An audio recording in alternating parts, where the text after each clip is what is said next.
அன்பானவர்களே, வணக்கம். சாதிதான் சமூகம் என்றால் வீசும் காற்றில் விஷம் பரவட்டும். இது கவிஞர், பாடலாசிரியர் பழனி பாரதியினுடைய ஒரு அற்புதமான கவிதை வரி. அந்த கவிதைக்கு ஏற்றவாறு இந்த சமூகத்தில், குறிப்பாக இந்திய சமூகத்தில், தமிழக சமூகத்தில் விஷமாக காற்று வீசி இந்த சமூகம் அழிந்து போயிருக்க வேண்டும். ஆனால் இந்த சமூகம் அழிந்து போகவில்லை.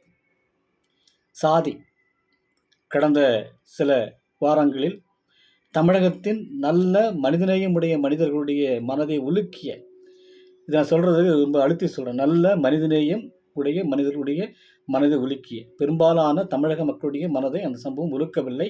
பெரும்பாலான தமிழர்கள் அந்த சம்பவத்தை ஆதரித்து பேசினார்கள்.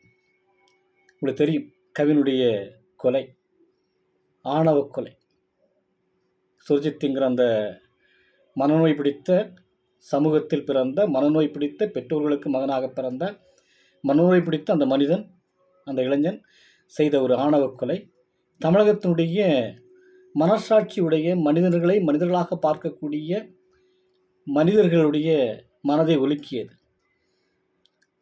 அந்த அளவுக்கு இந்த சமூகத்தில் ஜாதிங்கிறது ரொம்ப ரொம்ப மோசமான, கேவலமான, கீழ்த்தரமான ஒரு விஷயமாக இருக்கிறது. வருகிற 31/8/25 அன்று களிக்காவளையில் இருக்கக்கூடிய பால்மரா அரங்கத்தில் அறிவியலுக்கு எதிரான சாதி என்கிற தலைப்பில் நான் பேச இருக்கிறேன். என்னோடு சேர்ந்து நிறைய தோழர்களும் நிறைய நண்பர்களும் அங்கே பேச இருக்கிறார்கள். இந்த நிகழ்ச்சியை மார்த்தாண்டத்தில் ஒரு 5-6 வருடங்களாக செயல்பட்டு வரக்கூடிய, வாரந்தோறும் இடைவிடாமல் கூட்டங்களை நடத்தி வரக்கூடிய ஒரு மிகப்பெரிய நாத்திக அமைப்பு அறிவுக்களஞ்சியம் நூலகம் என்கிற ஒரு அமைப்பு இந்த கருத்தரங்கை ஏற்பாடு செய்திருக்கிறது. ஜாதி குறித்தும், அறிவியலுக்கு எதிரான ஜாதியினுடைய தன்மைகள் குறித்தும், இந்த சமூகத்தில் ஜாதி எந்த அளவுக்கு மோசமான செயல்களை, இந்த சமூகத்தை, பண்பாட்டை எந்த அளவுக்கு சாதி சீரழித்திருக்கிறது, சீரழித்து கொண்டிருக்கிறது என்கிற ஒரு தலைப்பில் நான் பேச இருக்கிறேன்.